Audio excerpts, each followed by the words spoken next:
আজকে এমন কিছু বাস্তব কথা শোনাবো যে কথাগুলো আমরা সবাই জানি, কিন্তু কেউই ওইভাবে মনোযোগ দিয়ে উপলব্ধি করি না, কিংবা কেউই এই বিষয়গুলো ভেবে দেখি না।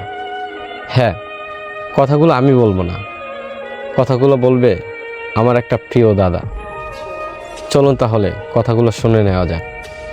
আজ আমাদের দেশে 1 লিটার জল কিনে খেতে হয় 20 টাকা দিয়ে, অথচ মানুষের কোনো অভিযোগ নেই। যেখানে পুরো 1 কিলো আলুর দাম 10 থেকে 15 টাকা, সেখানে 50 গ্রাম আলুর চিপস 20 টাকায় বেচলেও মানুষের কোনো অভিযোগ নেই। যেখানে পুরো 1 কিলো টমেটোর দাম 20 থেকে 30 টাকা, সেখানে 500 গ্রামের টমেটোর সসের বোতলে 100 টাকা রাখলেও মানুষের কোনো মাথা ব্যথা হয় না। ডাক্তার 5 মিনিট রোগীর মুখ দেখে 500 টাকা ভিজিট করলেও মানুষ কোনো রকম ভাবে প্রতিবাদ করে না। প্রাইভেট স্কুলগুলো মনের মতো করে স্টুডেন্টদের কাছ থেকে ফিস নিচ্ছে, সেটাতেও জনগণ কোনো রকম অভিযোগ করে না। কিন্তু যখনই কৃষকেরা ফসলের দাম একটু বাড়িয়ে দেয়, তখনই মানুষের নানান রকমের অভিযোগ এসে পড়ে, নানান রকমের বিক্ষোভে ফেটে পড়ে। কোনো ব্যবসায়ী বা কোনো শিল্পপতি দিনের পর দিন পণ্যের দাম বাড়াচ্ছে, তাতে মানুষের কিচ্ছু যায় আসে না। অথচ কৃষকেরা দিনের পর দিন অক্লান্ত পরিশ্রম করে ফসল ফলায়, সেটার একটু দাম বাড়ালে কত শত অভিযোগ। একটা কথা সবসময় মনে রাখবেন, আমরা যাদেরকে সেলিব্রিটি করি তারা দেশ থেকে টাকা কামায়, অন্য দেশে গিয়ে বাড়ি বানায়। আর আমরা যে কৃষককে চাষা বলে, সেই কৃষক জমিতে ফসল ফলায় আর নিজের দেশ বাঁচায়। আমরা যাকে নেতা বলি, সে ভোটে জিতে দেশ চালায়, আর যে কৃষক রোদে পুড়ে জমিতে ফসল ফলায়, সেই দেশটাই আসলে বাঁচায়। একজন সফল ব্যবসায়ী,